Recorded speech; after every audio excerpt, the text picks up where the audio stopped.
In this lesson, we're going to be taking an in-depth look at string bending and vibrato. Now, we already covered these techniques elsewhere on the site. We introduced string bending and vibrato in level 5, but we're going to be covering a lot more ground this time. We're going to be looking at, as well as finger vibrato, we're going to be looking at whammy bar vibrato and various other techniques. And it's also going to help the player who may have joined FretHub at the intermediate level and hasn't covered levels 1 to 10. So it's kind of like a revisit of the string bending and vibrato techniques. So there's a lot of useful information that will hopefully enhance your playing. So I'm going to stop saying string bending and vibrato now, and let's get tuned up and we'll get started.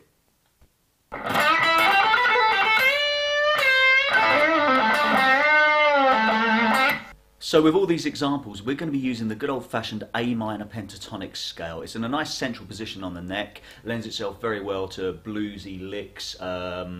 You may already be familiar with it, but we're just going to give you a quick recap anyway, just in case you don't know this scale. So I'll show you the box shape to begin with.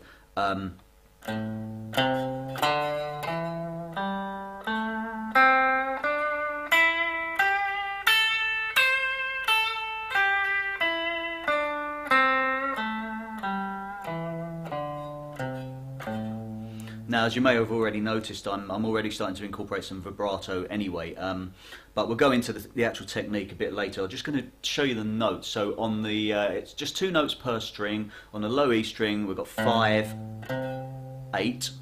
You can use your 4th finger or your 3rd. I use the 4th. So 5, 8 on the low E, 5, 7 on the A string, 5, 7 again on the D, 5, 7 again on the G, 5, 8 on the B string, and 5, 8 on the high E, and 8, 5 on the high E, 8, 5 on the B, 7, 5 on the G, 7, 5 on the D, 7, 5 on the A, 8, 5 on the low E. Now when I come up to, I said use your 1st and 4th fingers on the low E string, but for the rest of the scale I tend to just use my 1st and 3rd fingers, just because the 3rd finger on the top 2 strings lends itself very well to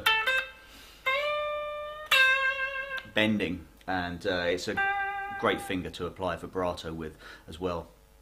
But we're going to be incorporating what some people might call positions 4 and positions 2 into the mix. Now don't get too bogged down with the terminology. All that is it's very kind of expressive. You can cover a lot more of the neck if very often when I'm using this scale, instead of going from this A note on the 5th fret to this C note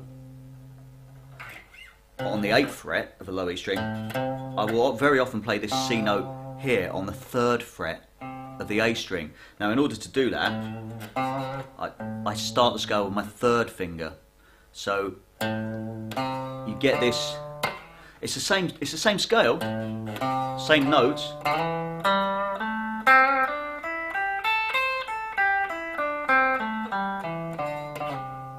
there's a little bit of sliding involved in there, and that kind of, you know, little techniques like sliding, string bending, vibrato, hammer-ons, pull-offs, they all add expression to your playing, and it already kind of starts to sound like lead guitar at that point. So on the 5th fret on the low E string with the 3rd finger, that's where we start. Now instead of playing this C note here, so we go 5 on the low E and then 3 on the A, 5 on the A, so, and then it's quite nice to pick and slide at the same time. You slide up to that note on the 7th fret of the A string. So 5 low E, 3 A, 5 A, 7 A. I may have said 5, but I meant 7. So, and then the rest of the scale is the same. So it's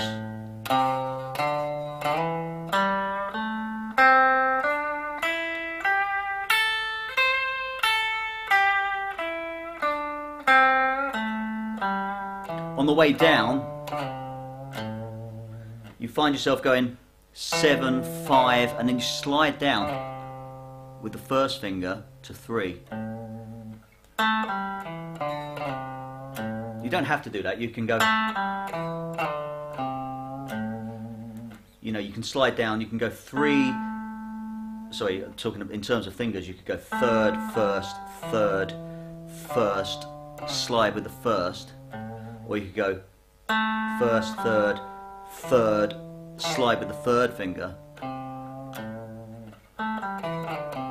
You just get your slide on a different note, and that just gives you a bit more scope. Anyway, I mean, this is just the kind of template and the roadmap that we're using for all of these examples, and it's important it's important to point out that I'm using a clean sound at the moment. You know, if you can get good vibrato and good bending going on with a clean sound, then when you start to add distortion and overdrive, it's only going to sound better, rather than hiding behind the distortion effect itself, because a distortion, you know, distortions and overdrives, as great as they are, they can hide a multitude of sins a lot of the time, and it's not always possible to kind of hear the full expression behind your vibrato.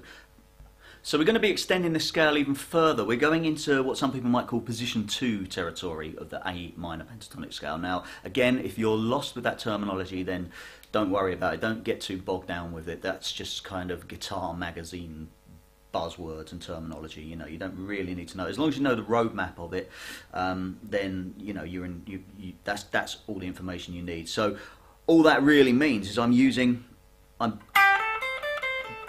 this little box shape here on the top 2 strings between the 8th and the 10th fret, which is just an octave repeat of what's going on down here. I mean, we have covered this elsewhere on the site. You know, so if I was to play a lick,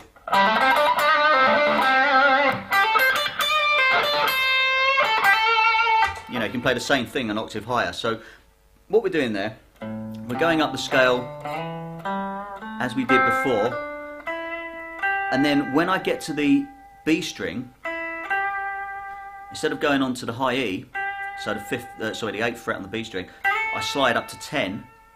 So slide up to 10, and then 8, 10 on the high E. So you're covering a lot more of the neck.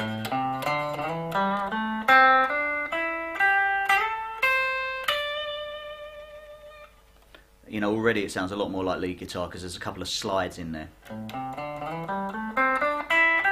So once again, you want to get that far up the scale, and then instead of going on to the high E string, playing that A note there, I actually slide with the 3rd finger up to the 10th fret, and then it's 8, 10 on the high E. Now coming back down, you want to kind of retrace your steps, so it's 10, 8 on the high E, 10, 8 on the B. Now what I very often do, rather than slide down to this E note here,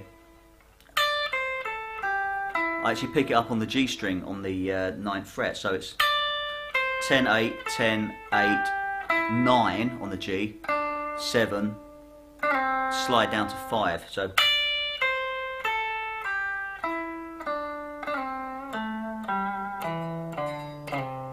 it's a very smooth sounding playing area we've got there.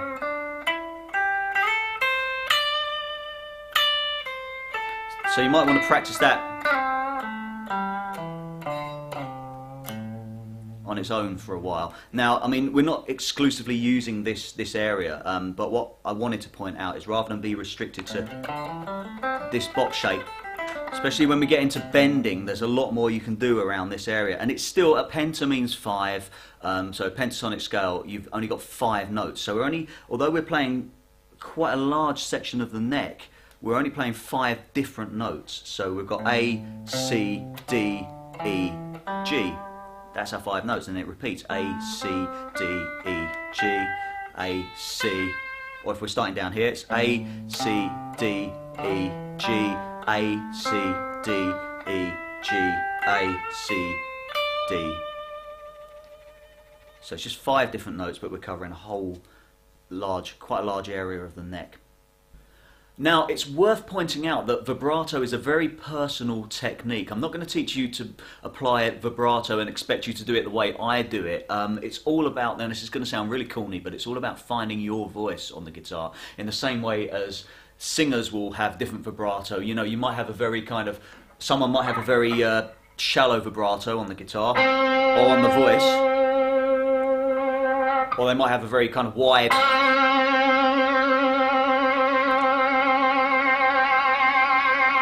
Wide vibrato, or you might want to, you know, apply a mixture of both. You might want to start, you know, a good way to kind of make the guitar sustain.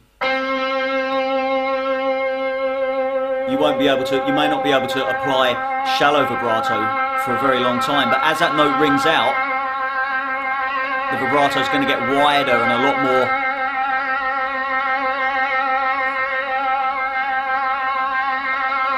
more finger movement involved. I mean, it is possible to kind of hold that forever or until your finger falls off, but think of it like the voice. Think of it like a singer applying vibrato. You know, this is your kind of expressive tool on the guitar. So, you know, listen to players whose vibrato you like. You know, some of the blues guys might have a slightly shallower vibrato. This isn't always the case, but there's there's a very wide vibrato that a lot of the metal players apply that sounds great.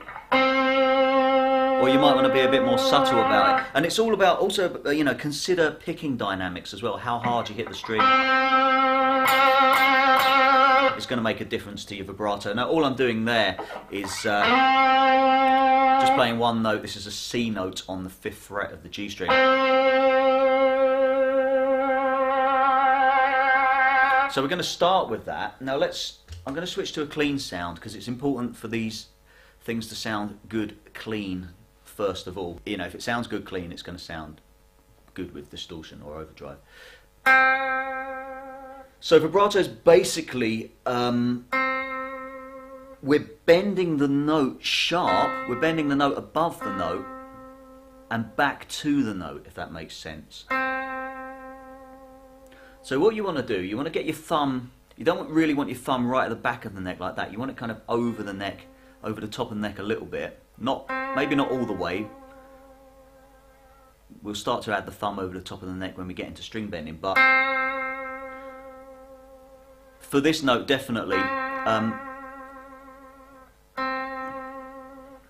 what I'm doing, if you fret the note how you would normally fret it, and then I'm performing a slight rocking motion, and it's going to take a while for this to sound like anything. You know, work on it. It might sound terrible the first few times you try it, but I promise you, if you put the time in, it will get better. So I'm kind of pivoting the hand like this, but obviously with a guitar involved, and that's a downwards motion. So I'm kind of performing a kind of series of small bends and going back to the note. That's with my first finger anyway. And experiment with the speed of it. I mean, you can hear the scratching within the strings as well. What I'm also doing is I'm muting the adjacent strings. So if I just whack some distortion on, if I didn't do this, so what I'm doing, I'm picking on the G string, but with my second finger, and also with my second finger I'm muting the B string, and with my pick I'm muting the D string in between. If I didn't do that, you get a load of string noise going on. So I'm kind of applying this kind of claw shape around the note. It sounds difficult to begin with, but it will become second nature over time. So now I'm going for a very wide vibrato and then bringing it back so it's shallow. Remember, I only picked once. And there are different kinds of vibrato you can use in terms of, you know, the tempo. So some people actually apply a rhythmical vibrato. It's possible to do that, so it's actually in time with the beat. So if this is the tempo, 1, 2, 3, 4.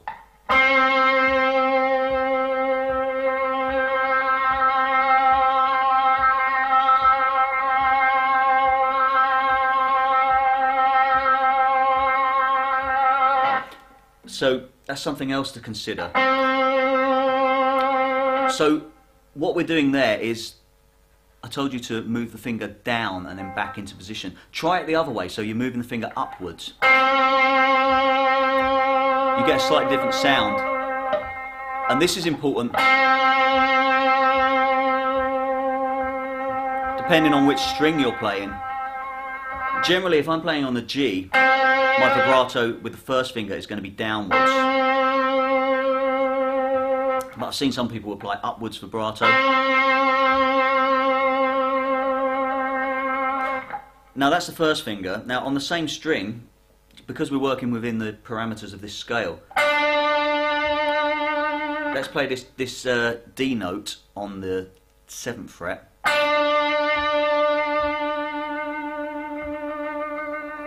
With our third finger. Now if you get the other two fingers behind it, the first and second fingers behind it, it's gonna help with the pivoting motion. Remember to mute the adjacent strings.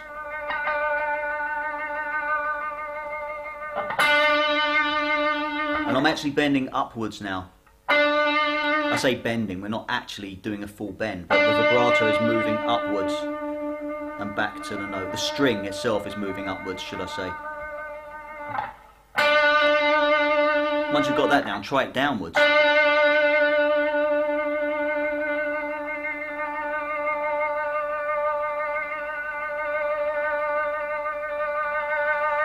Now it's important to keep it consistent, you know, keep the actual, whether you're doing a rhythmical vibrato that's in time or whether you're just playing a vibrato that's actually in its own kind of, has its own timing. The movement needs to be consistent rather than going,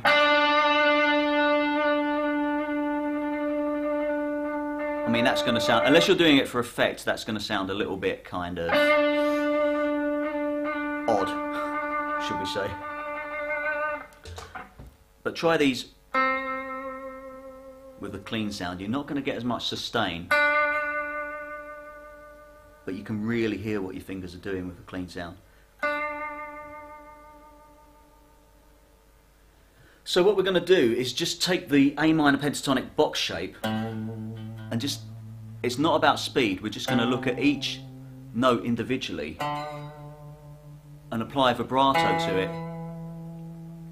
And that's going to help you determine which direction the string's going in, whether it's downwards, as in towards the floor, or upwards, towards the ceiling. And it depends on the string, it depends on the finger.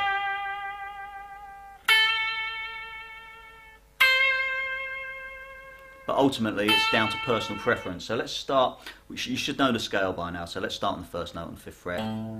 So when you're applying vibrato on the low E string,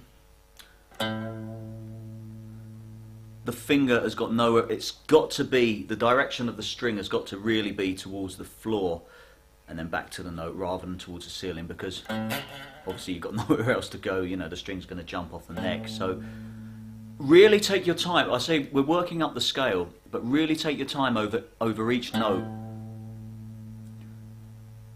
and experiment on speed, experiment with speed, with the width of the vibrato. And as I say, it's not going to sustain for as long with a clean sound, but it's important to practice it with a clean sound. But you know, it's okay to keep going backwards and forwards between clean and distortion.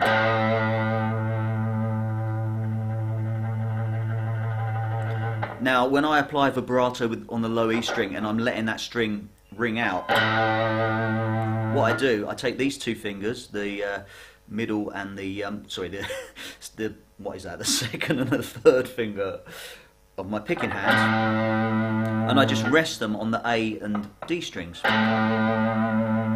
That's if I'm sustaining a note for a long time. You're not really going to do it, you know, in the middle of a lick unless you're planning to hang on that note for a while. But that would just help mute the unwanted, you know, any unwanted string noise.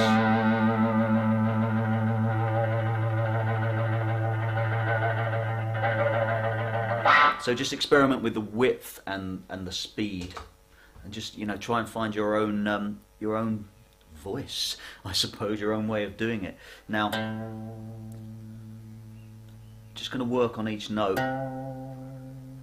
Now, adding vib with the 4th finger is not the nicest thing to do. It's the least used finger, but it's still quite important.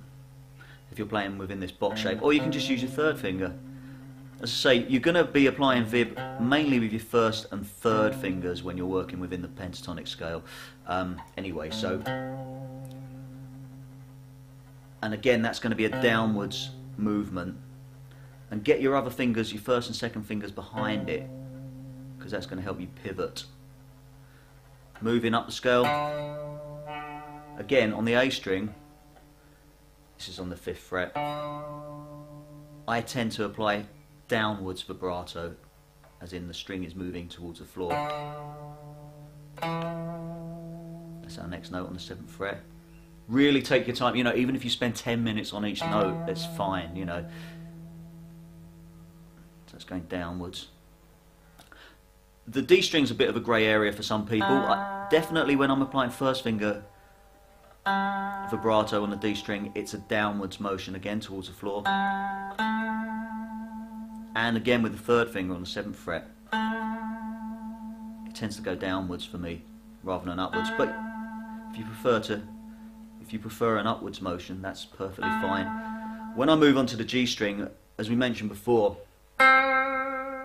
it's downwards for me with the first finger on the 5th fret, and then I tend to, my whole vibrato technique with the third finger tends to go upwards towards the ceiling. Just to recap on that, I say upwards towards the ceiling, I mean that's the direction that the finger's ultimately moving in, because as I said, we are kind of bending the note, but it's a very kind of shallow bend. We're pulling the note sharp and then back to pitch. You don't want to be doing this,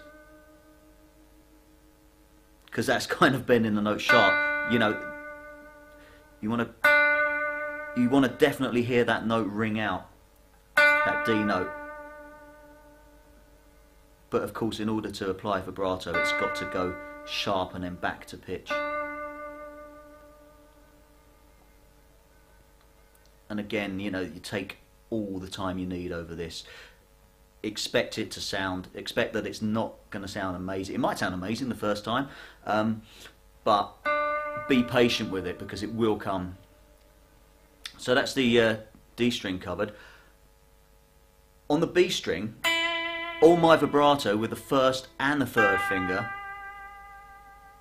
is upwards towards the ceiling.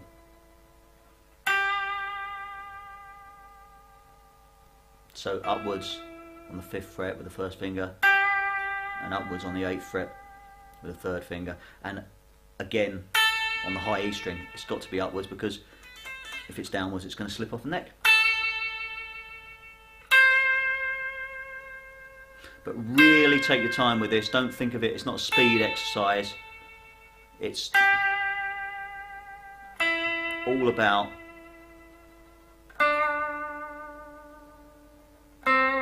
getting as much expression out of each note, experimenting with your vib. Vib is just short for vibrato. It's easier to say while you're playing.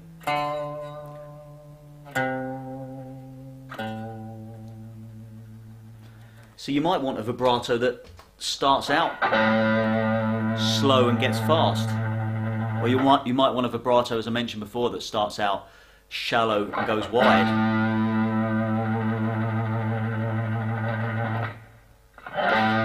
Say it's all down to personal preference. I'm just playing this with a bit of distortion just so you can hear.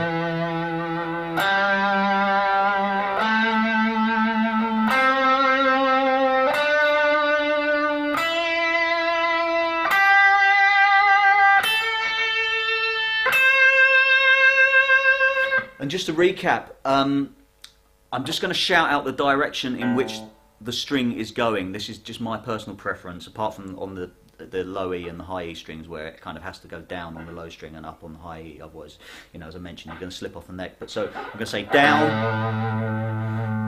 down, down, down, down, sorry. Moving on to the G string, it's down, and then I start to go up from here, and then it's up.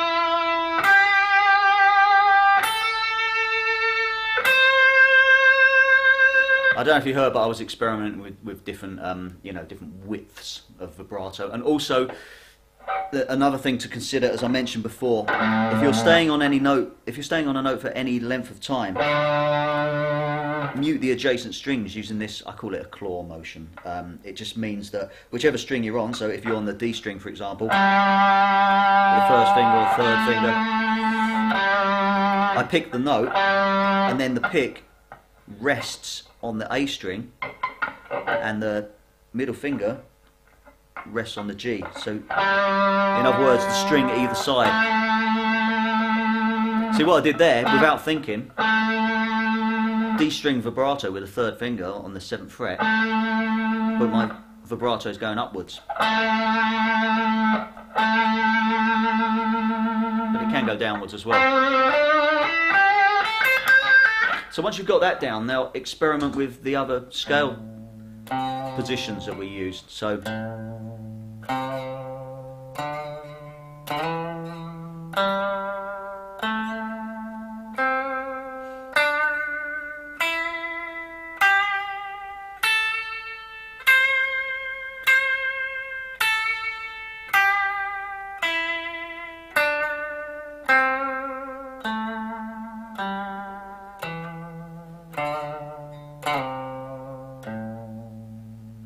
and also the other one where we extended it even further. And it's okay to pick up speed once you've got it down. Going up to the 10th fret there.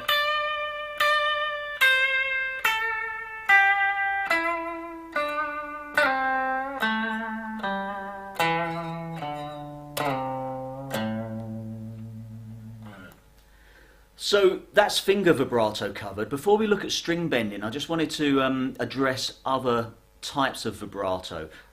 There is a kind of side-to-side vibrato that you hear a lot of classical players do. Now, you don't really get many electric guitar players applying this. It's just where you put the finger on the note and you rock it from side to side. It doesn't sustain as well as this up or down motion on electric guitar, but certainly if you've got a nylon strung classical guitar, it sounds great. It's a very expressive technique. But I wanted to address whammy bar vibrato. I mean, you'll hear David Gilmour do this a lot, Jeff Beck will do this a lot. And with whammy bar vibrato, so I just realised I'm talking and playing at the same time, not really paying much attention to my own playing. But with whammy bar vibrato, it's possible, as I mentioned with finger vibrato, you're going above the note and back to pitch. With whammy bar vibrato, you can go above and below the note and back to pitch. You can go above the note and back to pitch, it's the same with finger vibrato, or you can go below the note and back to pitch. Notice my little graphic there, little visual diagram going on. So what I do when I tend to use whammy bar vibrato quite a lot.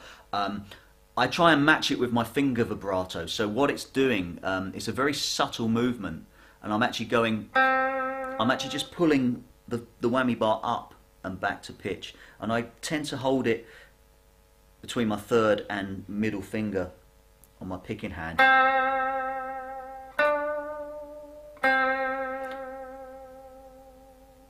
But you can go wild with this, you know, you can go above and below. It does kind of create more ambiguity of the actual note, you know, it's a very kind of wide. And we can still hear that's a D note, but it's going above and below, so we're going, or just downwards as this. It's kind of an 80s, it's a technique that was used a lot in kind of 80s rock music. To just go above and back to pitch. I mean, that sounds great. You wouldn't play it, you wouldn't use this for a whole solo probably, but it's quite nice to mix with your finger vibrato. And it's got a sound of its own. I find myself doing a bit of both, really. I mean, unless I'm using a Les Paul or a Telecaster, in which case there's no whammy bar, but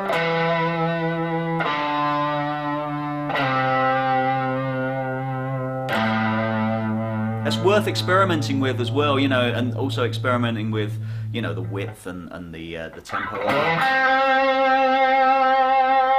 As I say, I'm just grabbing the whammy bar. I actually grab it with the 3 fingers I'm not using, you know, as in the second, third, and fourth fingers of my picking hand, and I just grab it lightly, and it's just there, so you can pick a note.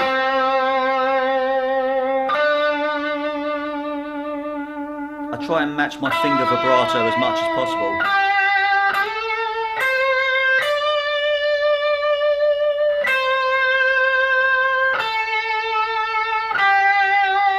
See, I'm going above and below the note now, just to give you an example of the different techniques you can create.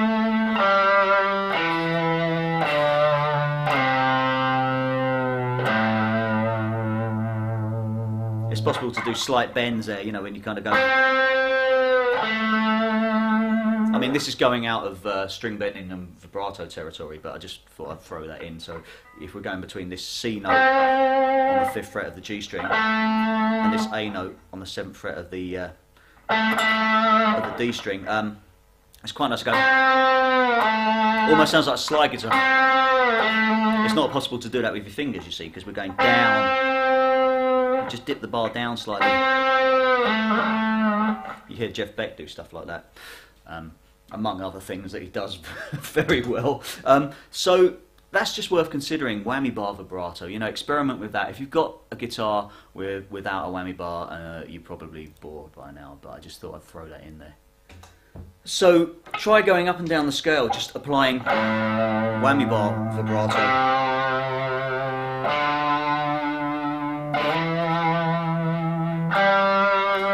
You will have to pick the note first before applying any vib, just because you might need to take your hand away from the whammy bar while you pick the note.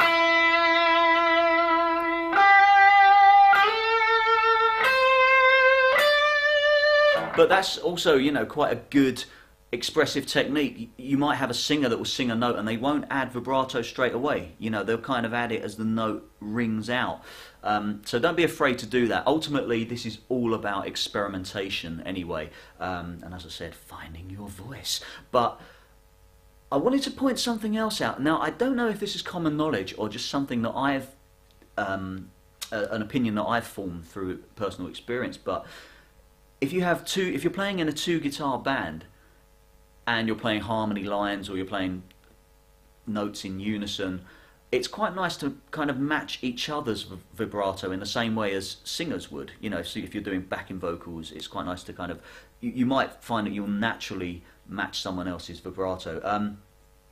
But what I find sometimes clashes is when one guitarist is using finger vibrato. For instance, they might be playing a guitar without a whammy bar, where you're only going kind of above the note and back to pitch. If the other guitarist is doing some quite wide whammy bar vibrato, it can clash sometimes. Sometimes, you know, you might get quite a nice kind of oscillation sound, but it's important to bear in mind that if you're playing in a 2-guitar band, it's always good to both use whammy bar vibrato or both use finger vibrato and try and match each other's speed. That works really well. It's going to make you sound like one guitar player.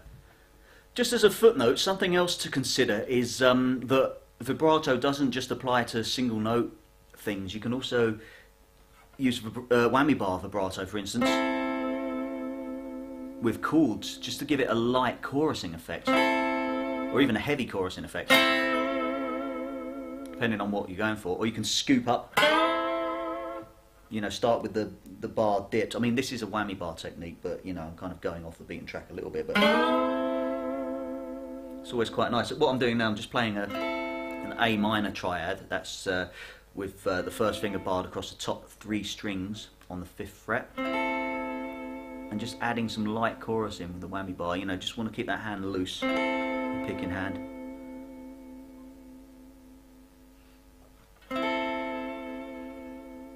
You could start out with the note just singing and then just bring in some vib like that. And, you know, it works with distortion and overdrive as well, but it's got a very rich sound. You know, if I were to play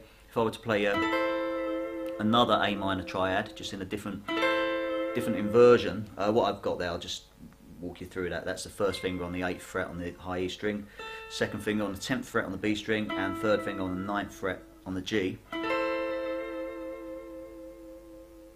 Sounds really nice. I find I probably do this too much, to the point where if I'm not playing a Strat type guitar or anything with a whammy bar, I'll pick up a Telecaster or a Les Paul and I'll be reaching for the whammy, you know, but something else to bear in mind anyway. Okay, so now we've looked at some vibrato techniques, let's take a look at string bending. Okay, so with string bending, what we're doing, we're bending a note to sound like a note higher. So the first thing to really look at is probably one of the most common bends you're going to use, which is known as a whole step bend or a full tone bend, where you're bending the note to sound like the note 2 frets above. So in this case, we're still working within the parameters of the A minor pentatonic scale.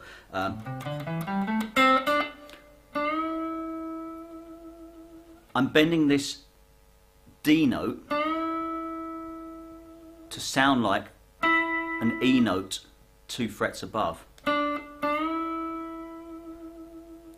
We won't worry about the vibrato just yet. You'll probably hear me or see me applying vibrato, but I'll break that technique down because it's a slightly different beast when we apply vibrato within the context of a string bend. But let's actually just look at the bend itself. So 7th fret on the G string, thumb needs to be over the top of the neck, not behind it. It doesn't need to be right over the top, but we're taking this note, make sure you got your other 2 fingers, your first and second, third finger behind it. We're bending with the third finger. Compare it to this note on the 9th fret. That's the pitch we're going for. We're going for this E note, or the next note in the scale basically. So always compare it. Use a clean sound to begin with. So we're just bending it up, and make sure you don't want to bend with your fingers flat because that's going to be pretty painful. You want to kind of keep them curled over. It's probably going to be pretty painful to begin with if you haven't done this before, and it's always advisable to keep a spare set of strings handy because you know you may break strings in the process of experimenting with this, but just experiment with getting the right pitch. If the note is too high, you've bent too sharp. If the note is too flat, you've still got a way to go. It's all about training your ear and also developing the muscle memory necessary in your fingers to be able to achieve these bends. Because you could do a slow climbing bend like that, where the note takes a while to get to pitch, or an immediate bend where it's kind of just there straight away. There are different types of bends. There's also ghost bends or reverse bends, or pre-bends, some people call them. I don't think people call them reverse bends, I just came up with that, but pre-bends where you start with the note already bent. Also that's sharp. And, you know, and you'll take it down. So we're bending up, compare it to the note 2 frets above. Now when it's there,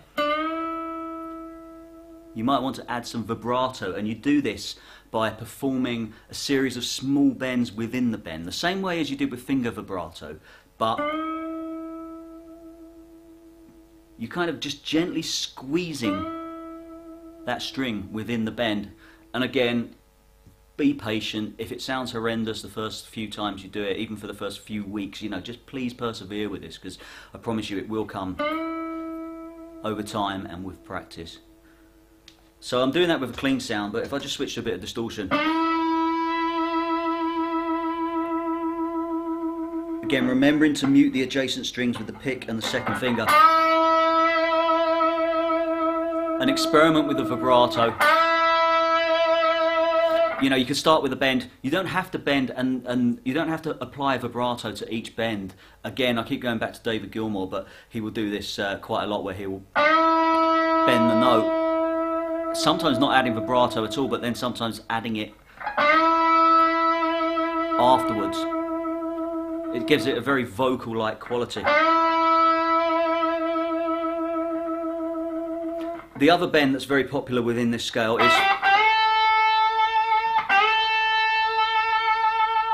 is bending the 8th fret on the B string to sound like the 10th fret. So in other words, we're bending a G note up to an A note. And again, with both of these bends, the vibrato is going to be upwards, not downwards, otherwise that's going to sound pretty terrible. Another bend that's very popular,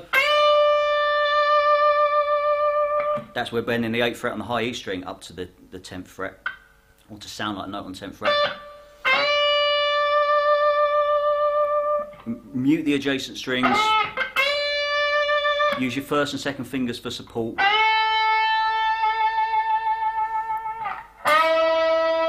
Obviously it's easier said than done the first few times you try it, but you know, just experiment with these bends.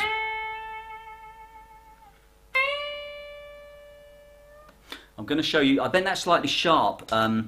It's a kind of bluesy thing. The one note you can get away with bending sharp is this bend here on the 8th fret, because it kind of gives it a very bluesy quality.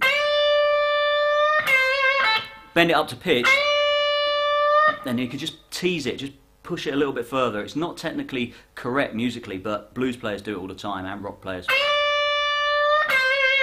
What I did there, I bent from the 8th fret on the high E string, and then bend it slightly sharp,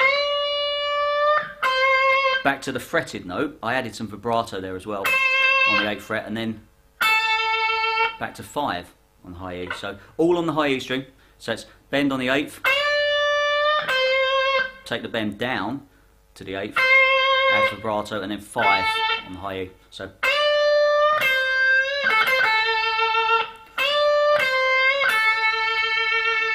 and then some upwards vibrato to that last note. And then I went, that's 5, 8, 5, all on the same string. So it's already a lick you can kind of incorporate. Also, a nice little lick that a lot of players tend to incorporate into their playing, that sometimes comes before a bend, is this.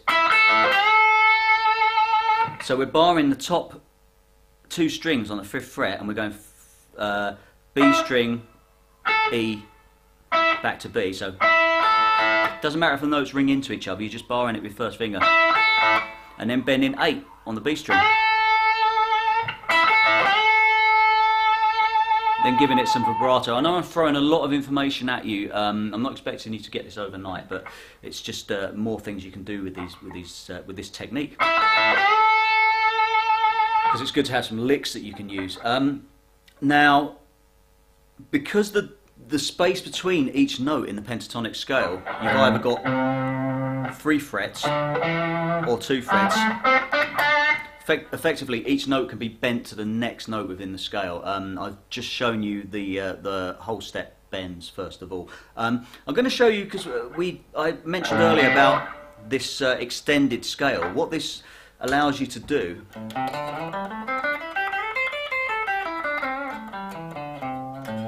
you've got this area, this little box shape, in 3 octaves. It's the same notes, it's G, A, C, D, G, A, C, D, G, A, C, D. That's not a lick I'm showing you. I mean, it works quite well as a lick, but you could take a lick that incorporates bending, something like that, and you can play it in 3 octaves.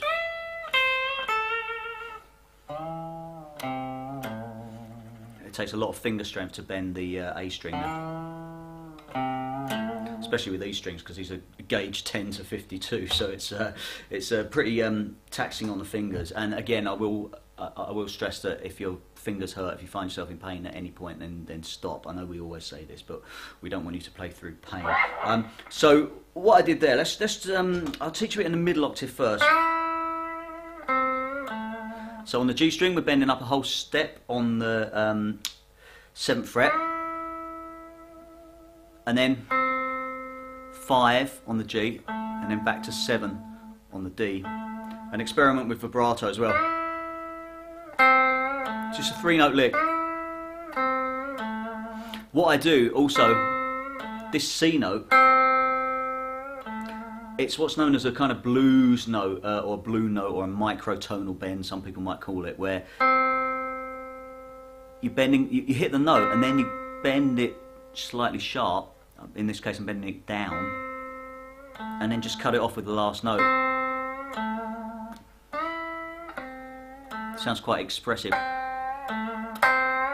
Just try that, because you're not really going to do many first finger bends within the blues scale. I mean, players do that all the time.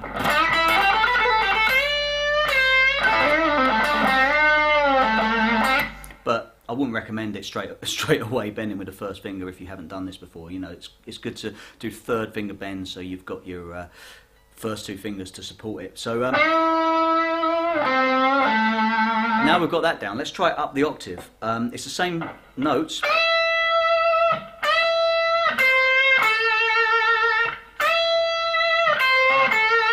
What I didn't point out, actually, let's go back to this first one. Vibrato is going to be upwards and then downwards on that last note. It can be upwards, but I tend to, as I mentioned before, if I'm bending with the third finger on the D string, my vibrato more naturally goes downwards towards the floor. But if we play it up here,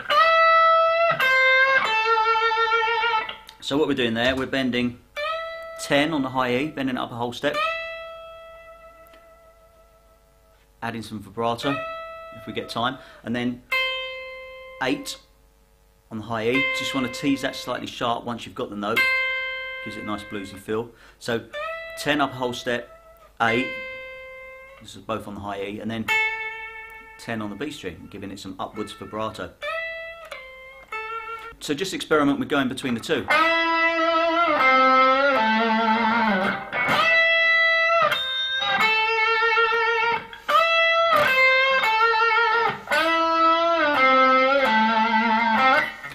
And then you can play the same lick in the lower octave. Incidentally, if you see my guitar neck shaking like that, you probably see guitarists do that.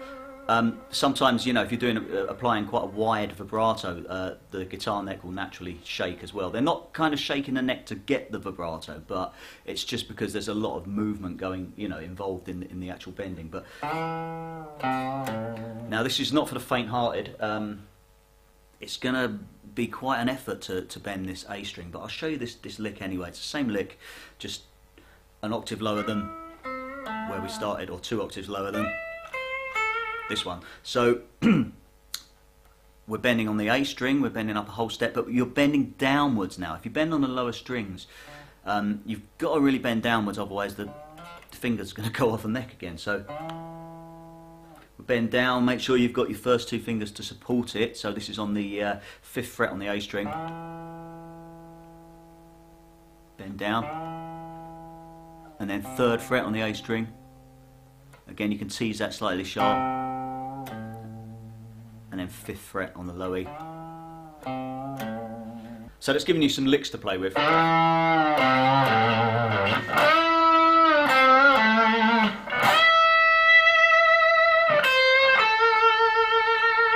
In terms of vibrato, you know, experiment with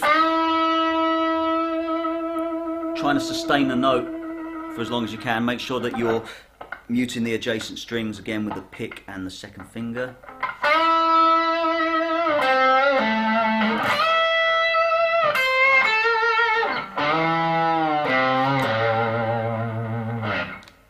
Just as a footnote, we were talking about whammy bar vibrato earlier, and it's possible to apply whammy bar vibrato to a bend, but you have to bear a few things in mind. So if we just take this bend,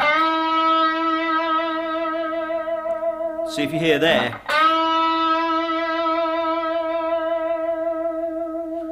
the first time I did it, there were other notes kind of ringing into it, so you have to kind of make sure that once a bend is up to pitch, if you bring your thumb right over the top of the neck, it should, well, that sounds nasty, but it should mute any unwanted string noise.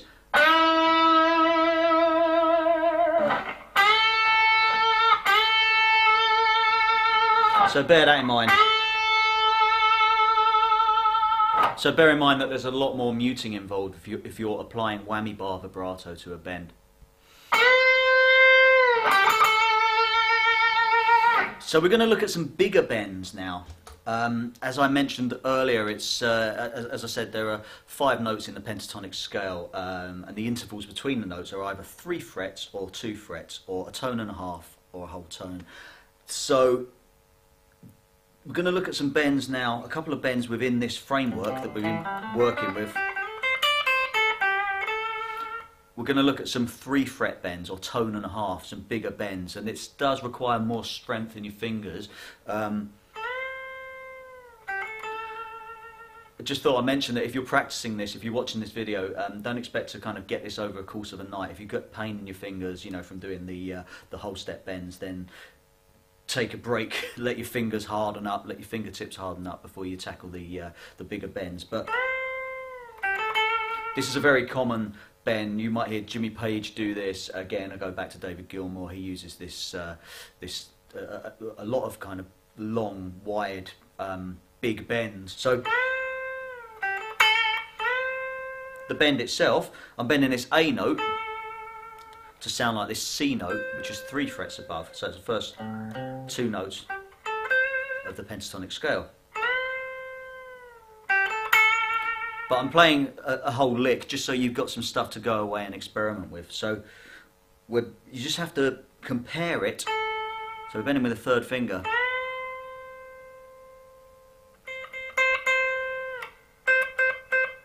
Compare it with the note 3 frets above.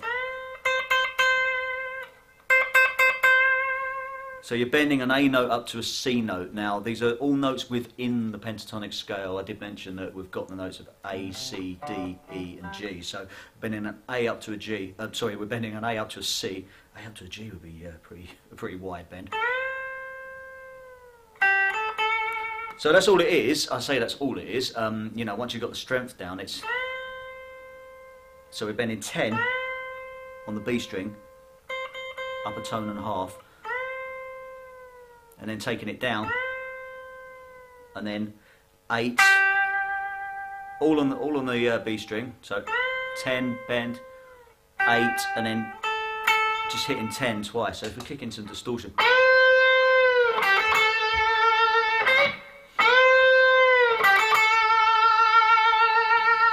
it's a pretty nice lick on its own. And of course you can start throwing ideas together, so you know, you can take that lick that we played earlier and just add that big bend on the end of it.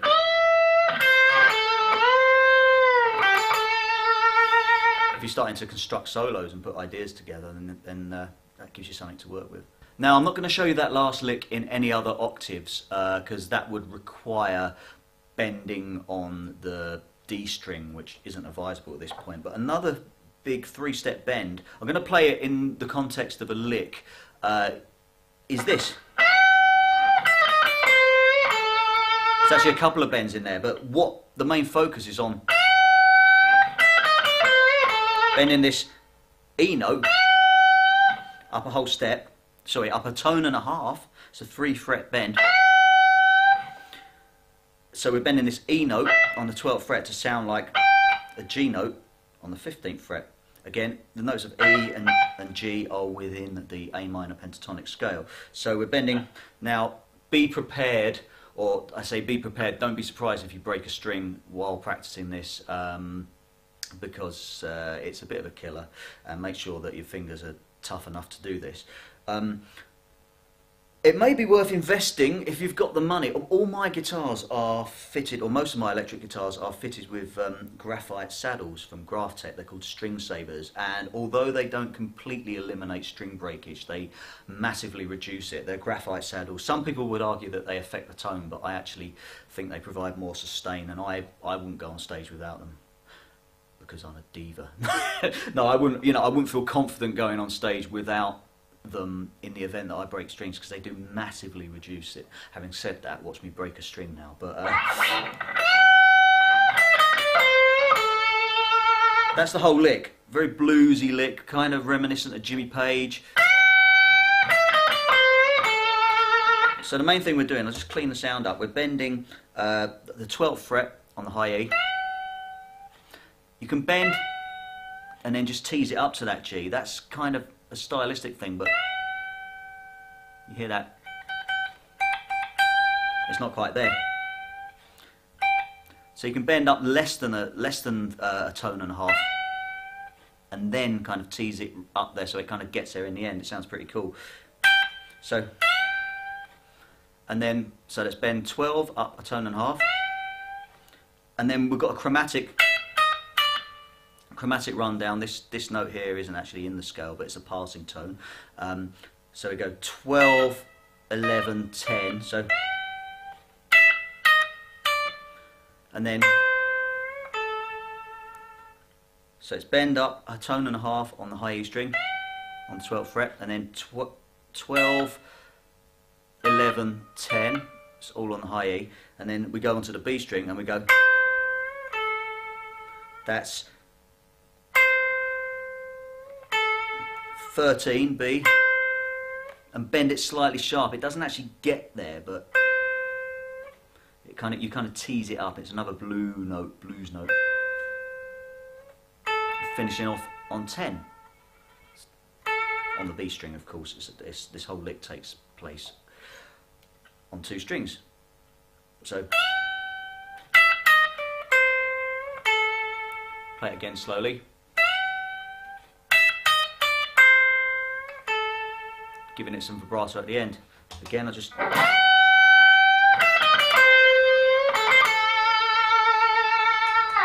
You know, you can experiment with the timing, the phrasing of that, but it just gives you more to play with these bends.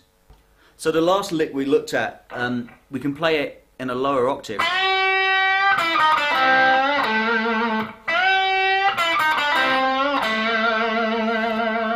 We're going into what is sometimes known as position 5 of the A minor pentatonic scale.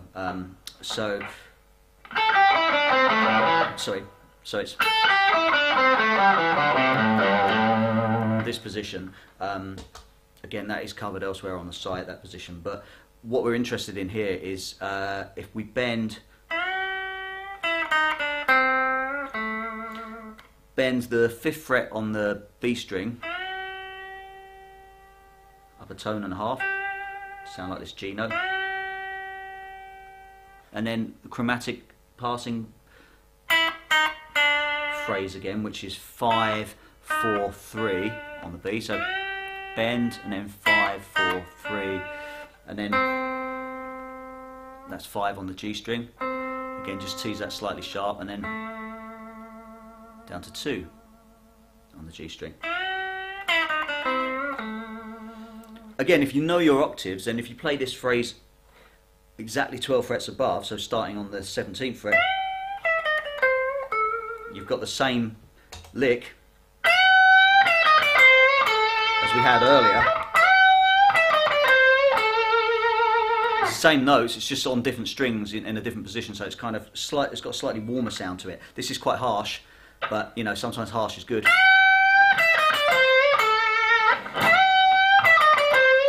Or you can play it down here.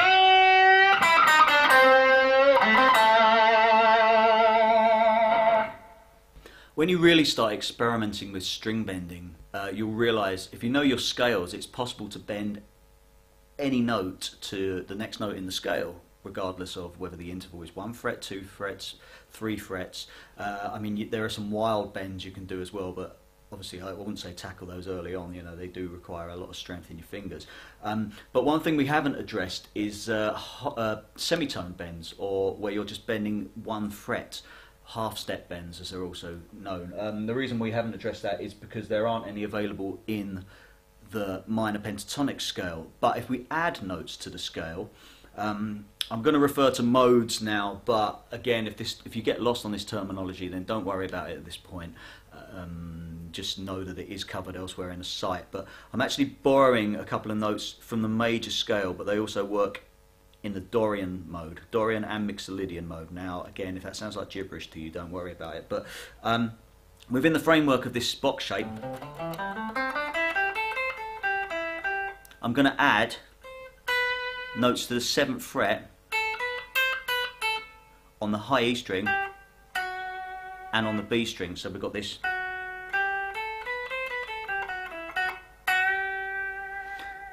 Because what you can do there, if we're adding this F sharp, you can bend it.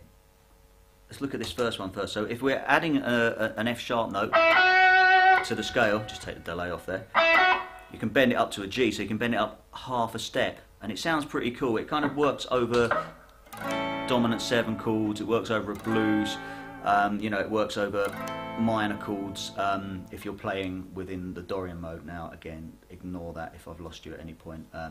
It is covered, but just, it's covered elsewhere on the site, but just know that I'm going to show you a lick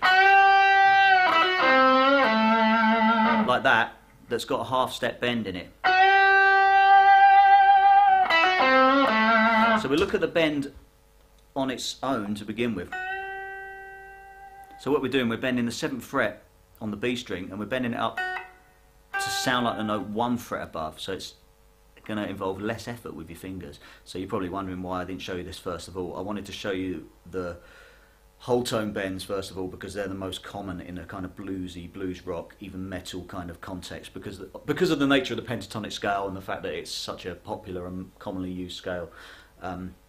It's important that I show you those bends first of all. So this is a half step bend, so we're bending up half a step, bending an F sharp to sound like a G. It's going to take some ear training, but or compare it to the note 1 fret above. So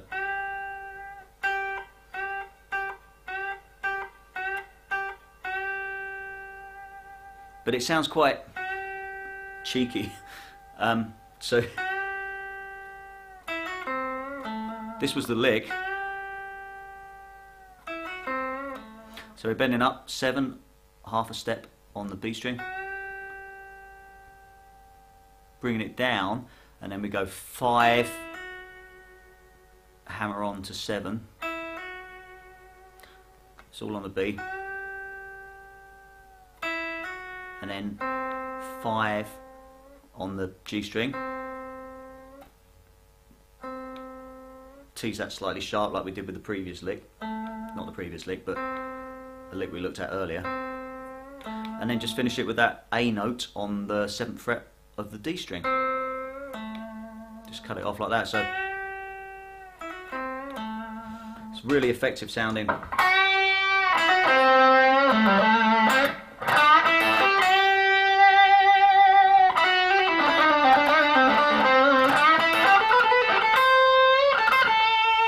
So another bend, I mentioned the 7th fret on the high E string.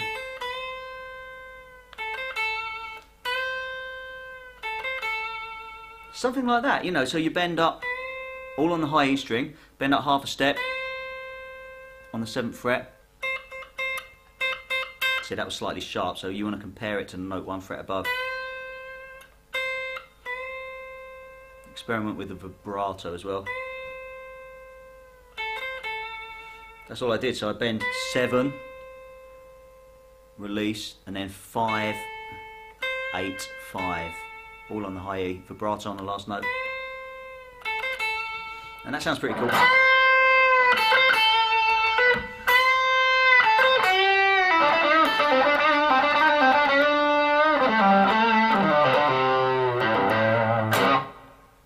So with all these bends and all this vibrato, you know, experiment with what works for you. Different characteristics, different vibrato speeds. They're all going to add expression to your playing. And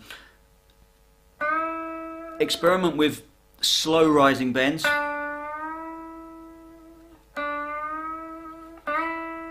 And then just kind of finding the bend immediately. Takes a bit more kind of ear training. Always compare it with the note you're bending to. And I did mention earlier about ghost bends or pre-bends. Takes a bit of practice because you kind of rely on muscle memory. You start with a note pre-bent.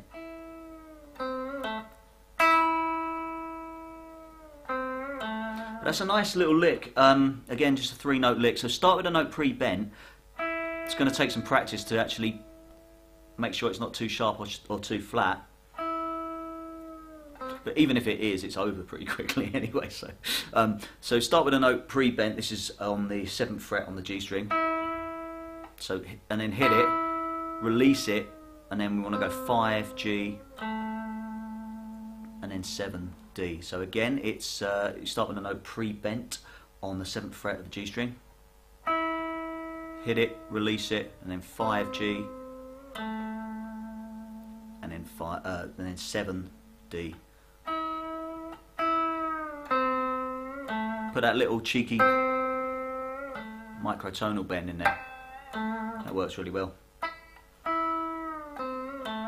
And if you know your octaves, you can try it up here as well. All I did there is I just pre-bent on the 10th fret on the high E string, release, and then 8 on the high E, followed by 10 on the B. Add some distortion.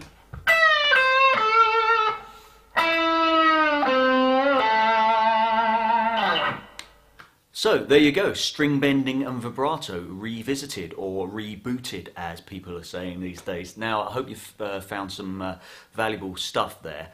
I just felt it needed readdressing, and I just needed to elaborate on a few things. So as always, you know, practice, have fun. If you're new to these techniques, don't expect it to sound amazing overnight. Keep listening to your favourite players, keep listening to people's vibrato that you kind of naturally gravitate towards, and maybe try and imitate that. You know, as I said before, you might like a particularly kind of wide vibrato. You might like something a little bit more kind of vocal sounding and bluesy. But as I said, and it does sound corny, but it's all about kind of finding your voice. You know, the instrument is your voice essentially, and people started using vibrato to imitate the human voice anyway. So I'm rambling now, but I just wanted to say that have fun with this, keep practicing, and I'll see you on the next lesson.